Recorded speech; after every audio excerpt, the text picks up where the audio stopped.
It starts with a disappearance. A senior scientist leaves for a short, routine trip to Europe, no security detail, no entourage, just a conference invitation and a plane ticket. He vanishes between the airport and the hotel lobby. Airline manifests say he never boarded the return flight. His colleagues whisper about a heart attack. His neighbors think he moved abroad. His family stops answering the door. Somewhere in a country that denies he exists, a cell door closes on a man whose secrets could poison an army or save a nation. Years later, when the truth leaks into daylight, it will be described with a phrase that still feels unreal: Israel's most damaging spy. This is the story of a ghost in a lab coat, of a Cold War that ran through microscopes and centrifuges as surely as it ran through submarines and missiles, of a man who believed ideas were borders, not flags, and paid with the only thing he had left: his life in the open. It is the story of Marcus Klingberg, the Soviet agent inside Israel's most sensitive biological research institute, and the Mossad Shin bet hunt that finally brought him in from a darkness even his friends refused to see. To understand how a quiet scientist could shake a nation built on vigilance, you have to start long before the Vanishing Act, in a Europe where survival taught a different kind of loyalty. Marcus Klingberg was born in 1918 in Warsaw to a Jewish family that watched the 20th century arrive like a storm you cannot outrun. He studied medicine because disease was the enemy you could name and fight without a rifle. When the Nazi machine smashed Poland, he fled east into the arms of a different ideology. The Soviet Union took him in, war took him the rest of the way. As an epidemiologist in uniform, he faced the invisible fronts: typhus, anthrax, contamination, learning how a state wages war on sickness and how a system organizes knowledge like ammunition. When the guns fell silent, a promise drew him south. In 1948, a new country declared itself in a corner of the Mediterranean, and Jewish survivors and fighters alike went to make it live. He arrived in Israel with a doctor's bag, a leftist's convictions, and a survivor's clarity. He joined the public health service, then the Army's medical corps. In a nation that had to be ready for everything, his resume answered a question no one wanted to ask out loud: what if the next war isn't about bullets? By the late 1950s, the state carved out a quiet place for quiet work: the Israel Institute for Biological Research in Tziona. Its public mission was defense.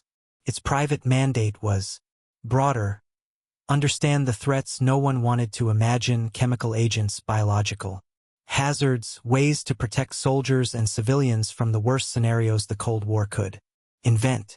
Klingberg's mind was built for this. He rose to deputy director. He designed studies, trained younger scientists, and helped build a firewall of knowledge around a vulnerable country. This is where an intelligence story stops being abstract.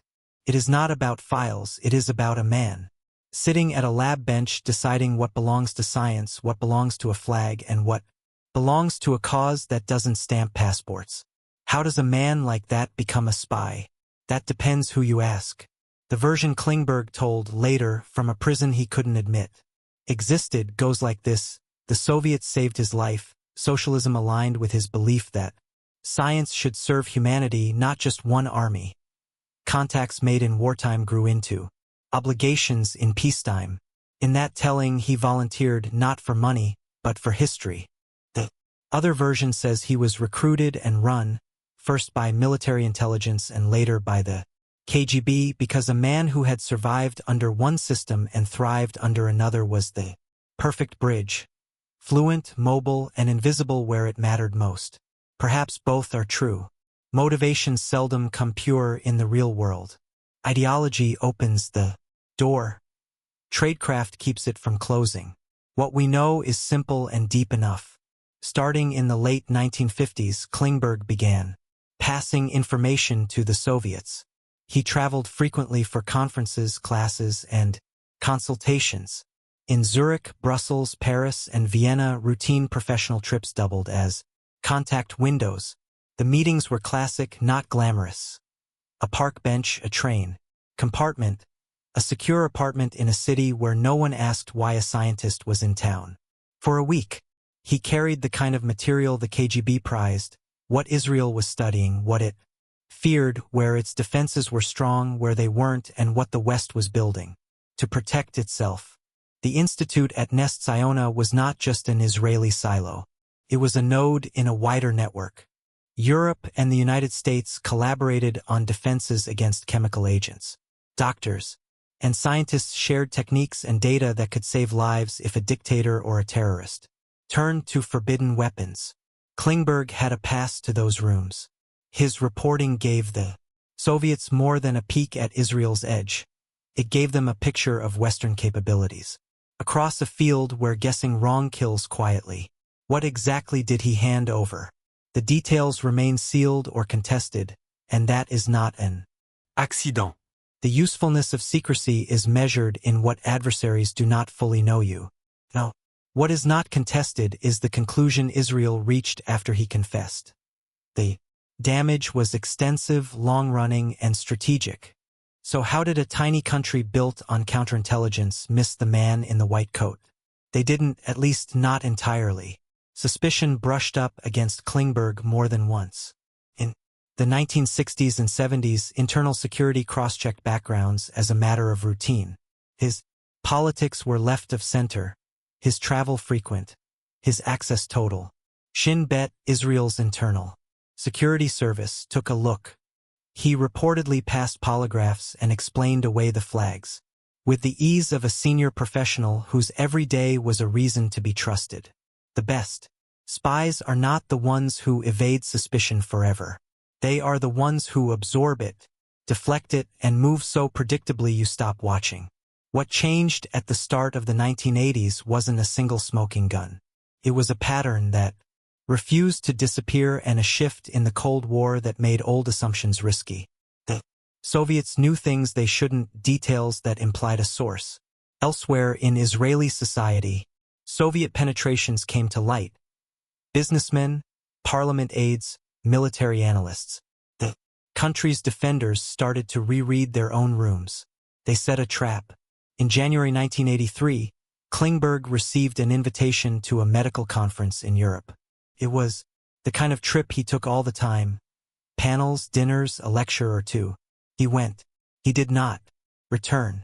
Years later, when some of the truth emerged, the outline looked like a spy novel because spy novels borrow from this world, not the other way around. Shin bet and Mossad working in tandem lured him to Brussels under professional pretense, intercepted him between the airport and his hotel, and moved him onto a plane not listed on any schedule. He woke in a room without windows to questions he could not outrun. Interrogations in Cold War cases follow rules and break them, an ugly contradiction that every democracy has to face when it looks back at what it did in the dark. Israel kept the case secret, charged him in a closed court, denied his existence in public, and sealed his sentence. He confessed. He was convicted. 20 years.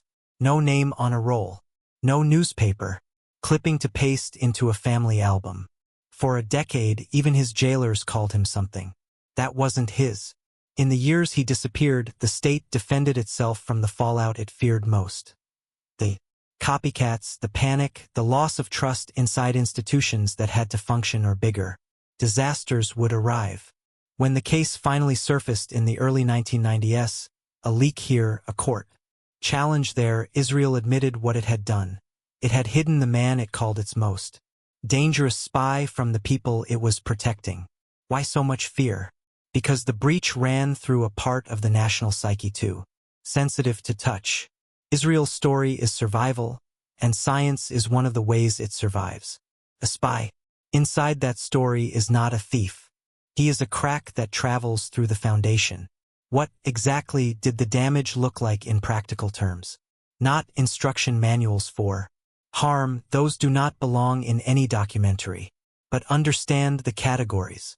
Klingberg's access meant the Soviets could calibrate their defenses against what the West planned to use to protect troops from chemical agents.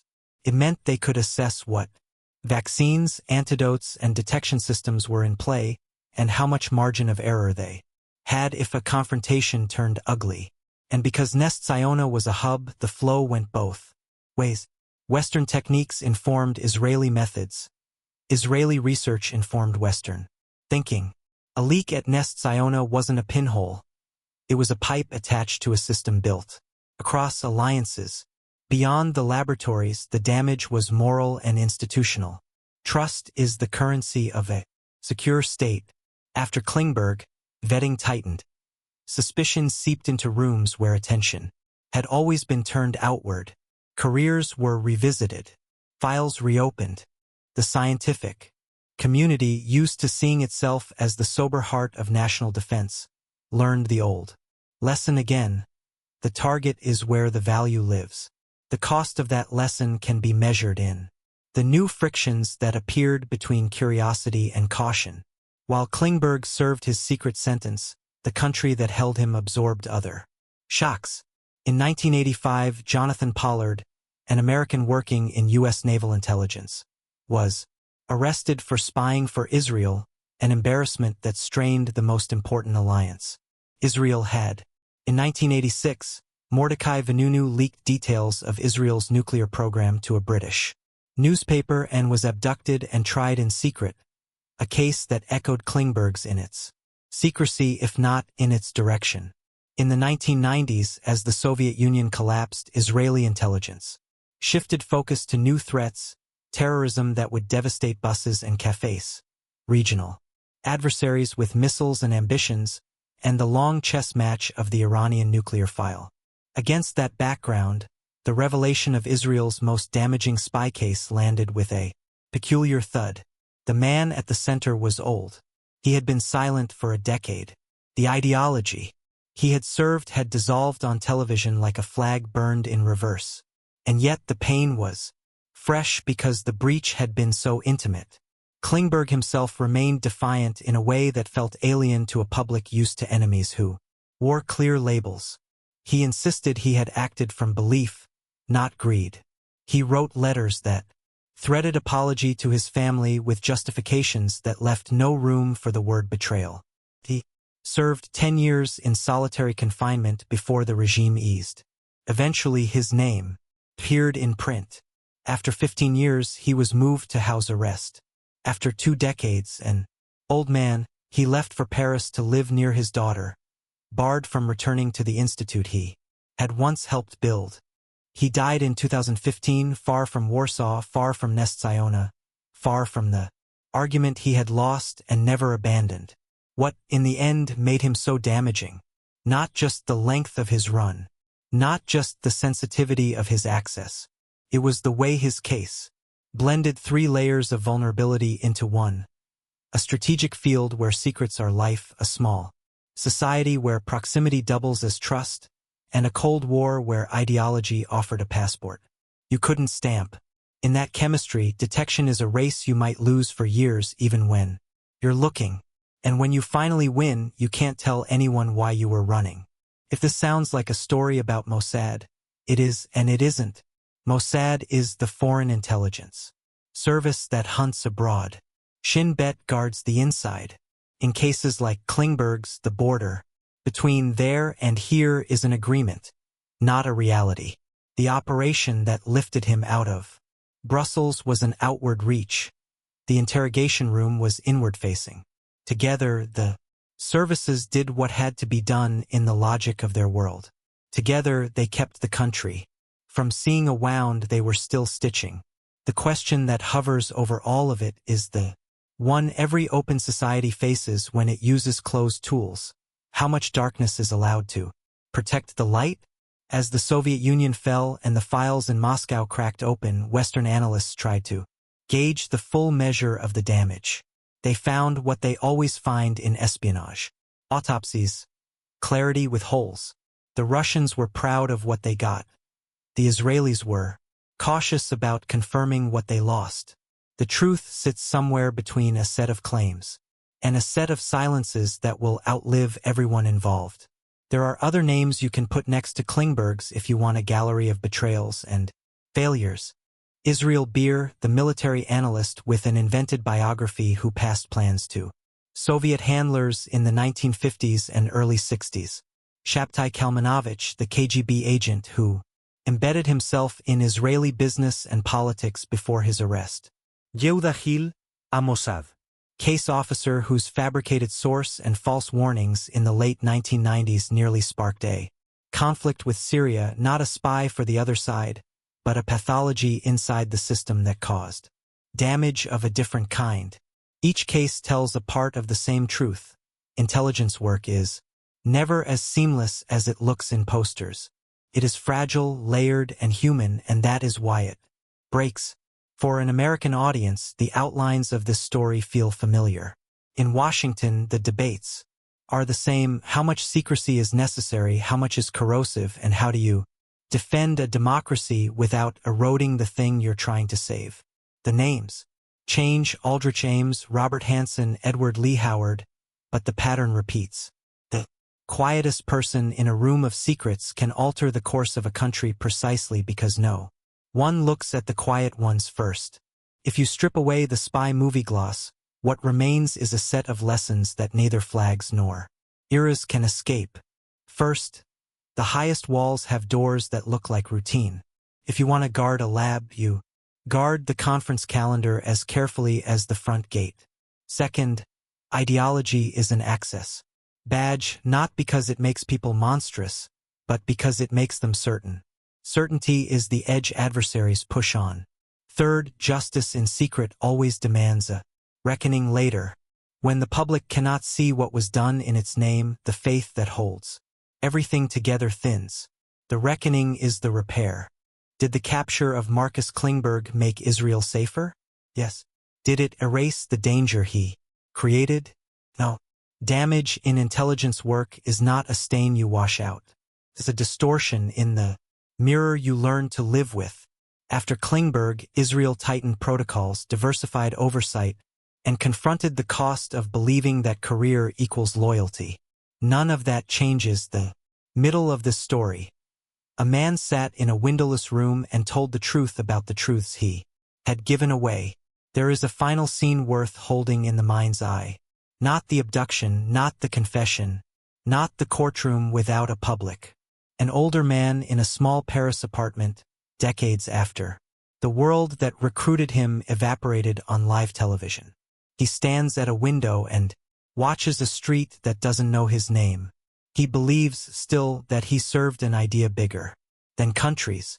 He also knows that the people whose names he never spoke, the colleagues he smiled at in hallways, the lab whose lights glowed late into the night, will never forgive him, and that the nation he betrayed can never quite admit how much of it he built.